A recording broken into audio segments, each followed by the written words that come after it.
नमस्कार दोस्तों, स्वागत है आपका हमारे चैनल कथा परदेश में। आज की कहानी एक औरत एक बहू की है। इसे पूरा जरूर सुने। तो चलिए शुरू करते हैं आज की कहानी। बहू शब्द सुनते ही मन में सबसे पहला विचार यही आता है कि बहू तो सदा पराई होती है। लेकिन मेरी रुचि भाभी से मिलकर हर व्यक्ति यही कहने लगता है कि बहू हो तो ऐसी। रुचि भाभी ने न केवल बहू का बल्कि बेटे का भी फर्ज निभाया। 10 साल पहले जब उन्होंने मनीष भैया के साथ फेरे लेकर यह वादा किया था कि वे उनके परिवार का ध्यान रखेंगी व उनके सुख दुख में उनका साथ देंगी, तब से यह वचन उन्होंने सदैव निभाया। जब बाबूजी मनीष भैया के लिए रुचि भाभी को पसंद करके आए थे, तब बुआ जी ने कहा था, बड़े शहर की लड़की है भैया जी, बातें भी बड़ी बड़ी करेगी, हमारे छोटे शहर में रह नहीं पाएगी। तब बाबूजी ने मुस्कुराकर कहा था, दीदी मुझे लड़की की सादगी भा गई, देखना वह हमारे परिवार में खुशी खुशी अपनी जगह बना लेगी। बाबूजी की यह बात सच साबित हुई और रुचि भाभी कब हमारे परिवार का हिस्सा बन गई पता ही नहीं चला। भाभी हमारे परिवार की जान थी। उनके बिना त्योहार विवाह आदि फीके लगते थे। भैया सदैव काम में व्यस्त रहते थे, इसलिए घर के काम के साथ साथ घर के बाहर के काम जैसे बिजली का बिल जमा करना, बाबूजी की दवा आदि लाना सब भाभी ही किया करती थीं।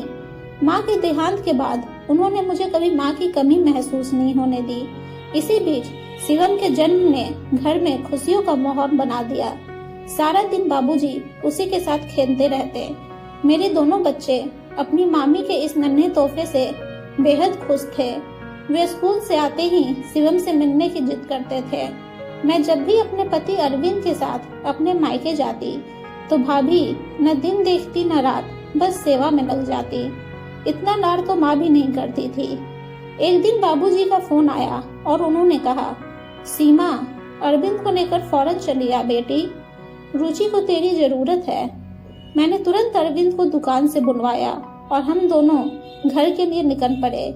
मैं सारा रास्ता परेशान थी कि आखिर बाबूजी ने इस समय हमें क्यों बुलाया और भाभी को मेरी जरूरत है, ऐसा क्यों कहा। मन में सवाल लेकर जैसे ही घर पहुंची तो देखा कि बाहर टैक्सी खड़ी थी और दरवाजे पर 2 बड़े सूटकेस रखे थे। कुछ समझ नहीं आया कि क्या हो रहा है। अंदर जाते ही देखा कि बाबूजी परेशान बैठे थे और भाभी चुपचाप मूर्ति बनकर खड़ी थी। भैया गुस्से में आए और बोले, उफ, तो अब अपनी वकालत करने के लिए रुचि ने आप लोगों को बुला लिया। भैया के ये बोल दिल में तीर की तरह लगे। तभी अरविंद बोले, क्या हुआ भैया, आप सब इतने परेशान क्यों हैं? इतना सुनते ही भाभी फूट फूट कर रोने लगी। भैया ने गुस्से में कहा, कुछ नहीं अरविंद, मैंने अपने जीवन में एक महत्वपूर्ण फैसला लिया है जिससे बाबूजी सहमत नहीं है। मैं अमेरिका जाना चाहता हूँ, वहाँ बहुत अच्छी नौकरी मिल रही है, रहने को मकान व गाड़ी भी। यह तो बहुत अच्छी बात है भैया, अरविंद ने कहा। अरविंद कुछ और कह पाते तभी भैया बोले, मेरी बात अभी पूरी नहीं हुई अरविंद। मैं अब अपना जीवन अपनी पसंद से जीना चाहता हूँ, अपनी पसंद के जीवन साथी के साथ। यह सुनते ही मैं और अरविंद हैरानी से भैया को देखने लगे। भैया ऐसा सोच भी कैसे सकते थे। भैया अपने दफ्तर में काम करने वाली कावेरी के साथ घर बसाना चाहते थे। रुचि मेरी पसंद कभी थी ही नहीं। बाबूजी के डर के कारण मुझे यह विवाह करना पड़ा, परंतु कब तक मैं इनकी खुशी के लिए अपनी इच्छाएं दबाता रहूंगा। मैं बाबूजी के पैरों पर गिरकर रोती हुई बोली, बाबूजी आप भैया से कुछ कहते क्यों नहीं? इनसे कहिए ऐसा ना करे, रोकिए इन्हें बाबूजी, रोक लीजिए। चारों ओर सन्नाटा छा गया। काफी सोचकर बाबूजी ने भैया से कहा, मनीष, यह अच्छी बात है कि तुम जीवन में सफलता प्राप्त कर रहे हो, पर अपनी सफलता में तुम रुचि को शामिल नहीं कर रहे हो, यह गलत है। मत भूलो कि तुम आज जहाँ हो वहाँ पहुँचने में रुचि ने तुम्हारा भरपूर साथ दिया। उसके प्यार और विश्वास का यह इनाम मत दो उसे, वह मर जाएगी। कहते हुए बाबूजी की आंखों में आंसू आ गए। भैया का जवाब तब भी वही था और वे हम सब को छोड़कर अपनी अलग दुनिया बसाने चले गए। बाबूजी सदा यही कहते थे कि वक्त और दुनिया किसी के लिए नहीं रुकती। इस बात का आभास भैया के जाने के बाद हुआ। सगे संबंधी कुछ दिन तक घर आते रहे दुख व्यक्त करने, फिर उन्होंने भी आना बंद कर दिया। जैसे जैसे बात फैलती गई वैसे वैसे लोगों का व्यवहार हमारे प्रति बदलता गया। फिर एक दिन बुआ जी आई और जैसे ही भाभी उनके पांव छूने लगी वैसे ही उन्होंने चिल्लाकर कहा, हट बेशरम, अब आशीर्वाद लेकर क्या करेगी? हमारा बेटा तो तेरी वजह से हमें छोड़कर चला गया। बूढ़े बाप का सहारा छीनकर चैन नहीं मिला तुझे, अब क्या जान लेगी हमारी? मैं तो कहती हूँ भैया, इसके मायके भिजवा दो, मनीष वापस चला आएगा। बाबूजी तुरंत बोले, बस दीदी, बहुत हुआ, अब मैं एक भी शब्द नहीं सुनूंगा। रुचि इस घर की बहू नहीं, बेटी है। मनीष हमें इसकी वजह से नहीं, अपने स्वार्थ के लिए छोड़ कर गया है। मैं इसे कहीं नहीं भेजूंगा। यह मेरी बेटी है और मेरे पास ही रहेगी। बुआ जी ने फिर कहा, कहना बहुत आसान है भैया जी, पर जवान बहू और छोटे से पोते को कब तक अपने पास रखोगे? आप तो कुछ कमाते भी नहीं, फिर इन्हें कैसे पालोगे? मेरी सलाह मानो, इन दोनों को वापस भिजवा दो। क्या पता रुचि में ऐसा क्या दोष है जो मनीष इसे अपने साथ रखना ही नहीं चाहता। यह सुनते ही बाबूजी को गुस्सा आ गया और उन्होंने बुआ जी को अपने घर से चले जाने को कहा। बुआ जी तो चली गई, पर उनकी कही बात बाबूजी को चैन से बैठने नहीं दे रही थी। उन्होंने भाभी को अपने पास बैठाया और कहा, बस रुचि, अब रोकर अपने आने वाले जीवन को नहीं जी सकती। तुझे बहादुर बनना पड़ेगा बेटा। अपने लिए, अपने बच्चे के लिए तुझे इस समाज से लड़ना पड़ेगा। तेरी कोई गलती नहीं है।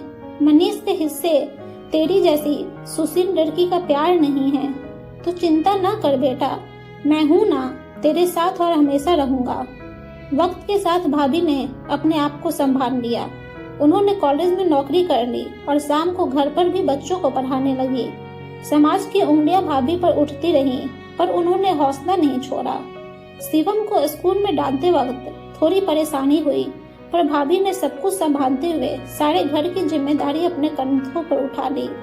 भाभी ने यह साबित कर दिया कि अगर औरत ठान ले तो वह अकेले पूरे समाज से लड़ सकती है। इस बीच भैया की कोई खबर नहीं आई। उन्होंने कभी अपने परिवार की खोज खबर नहीं ली। सालों बीत गए, भाभी अकेली परिवार चलाती रही, पर भैया की ओर से कोई मदद नहीं आई। एक दिन भाभी का कॉलेज से फोन आया, दीदी घर पर ही हो ना शाम को, आपसे कुछ बातें करनी है। हाँ हाँ भाभी, मैं घर पर ही हूँ, आप आ जाओ। शाम 6 बजे भाभी मेरे घर पहुंची। थोड़ी परेशान लग रही थी।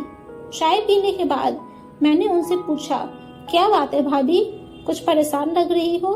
घर पर सब ठीक है? थोड़ा हिचकते हुए भाभी बोली, दीदी आपके भैया का खत आया है। मैं अपने कानों पर विश्वास नहीं कर पा रही थी। बोली, इतने सालों बाद याद आई उनको अपने परिवार की, या फिर नई बीवी ने बाहर निकाल दिया उनको? ऐसा ना कहो दीदी, आखिर वो आपके भाई है। भाभी की बात सुनकर एहसास हुआ कि आज भी भाभी के दिल के किसी कोने में भैया है। मैंने आगे पूछा, भाभी क्या लिखा है भैया ने?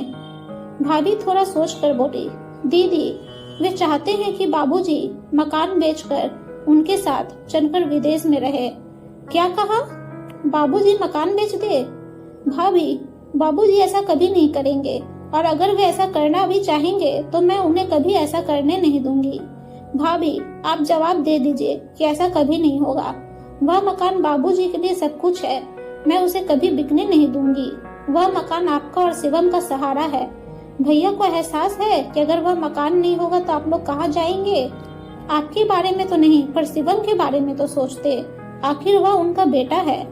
मेरी बातें सुनकर भाभी चुप हो गई और गंभीरता से कुछ सोचने लगी। उन्होंने यह बात अभी बाबूजी से छिपा रखी थी। हमें समझ नहीं आ रहा था कि अब क्या करें। तभी अरविंद आ गए और हमें परेशान देखकर सारी बात पूछी। बात सुनकर अरविंद ने भाभी से कहा, भाभी आपको यह बात बाबूजी को बता देनी चाहिए।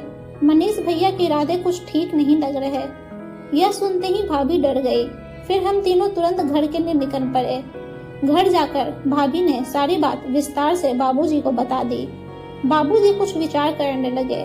उनके चेहरे से लग रहा था कि भैया ऐसा करेंगे। उन्हें इस बात की उम्मीद थी। उन्होंने अरविंद से पूछा, तुम बताओ कि हमें क्या करना चाहिए। अरविंद ने कहा, मनीष आपके बेटे हैं तो जाहिर सी बात है कि इस मकान पर उनका अधिकार बनता है, पर यदि आप अपने रहते यह मकान भाभी या शिवम के नाम कर देते हैं तो फिर भैया चाहकर भी कुछ नहीं कर सकेंगे। अरविंद की यह बात सुनकर बाबूजी ने तुरंत फैसला ले लिया कि वे अपना मकान भाभी के नाम कर देंगे। मैंने बाबूजी के इस फैसले को मंजूरी दे दी और उन्हें विश्वास दिलाया कि वे सही कर रहे हैं। ठीक 10 दिन बाद भैया घर आ पहुंचे और आकर अपना हक मांगने लगे।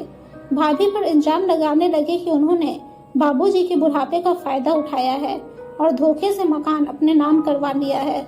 भैया की कड़वी बातें सुनकर बाबूजी को गुस्सा आ गया। वे भैया को थप्पड़ मारते हुए बोले, नालायक, कोई तो अच्छा काम किया होता। रुचि को छोड़कर तूने पहली गलती की और अब इतनी घटिया बातें कहते हुए तुझे जरा सी भी लज्जा नहीं आई। उसने मेरा फायदा नहीं उठाया बल्कि मुझे सहारा दिया। चाहती तो वह भी मुझे छोड़कर जा सकती थी अपनी अलग दुनिया बसाने, पर उसने वह जिम्मेदारियां निभाई जो तेरी थी। तुझे अपना बेटा कहते हुए मुझे अफसोस होता है। भाभी तभी बीच में बोली, मनीष, आप बाबूजी को और दुख मत दीजिए। हम सबकी भलाई इसी में है कि आप यहाँ से चले जाए। भाभी का आत्मविश्वास देखकर भैया दंग रह गए और चुपचाप लौट गए। भाभी घर की बहू से अब हमारे घर का बेटा बन गई थी। उम्मीद है दोस्तों आप सबको यह कहानी पसंद आई होगी। अगर आप सबको यह कहानी पसंद आई है तो प्लीज हमारे चैनल को सब्सक्राइब और हमारे वीडियो को लाइक और शेयर जरूर करें और हमें कमेंट करके बताएं कि आपको यह कहानी कैसी लगी। आप सबका हमारी कहानी को सुनने के लिए धन्यवाद।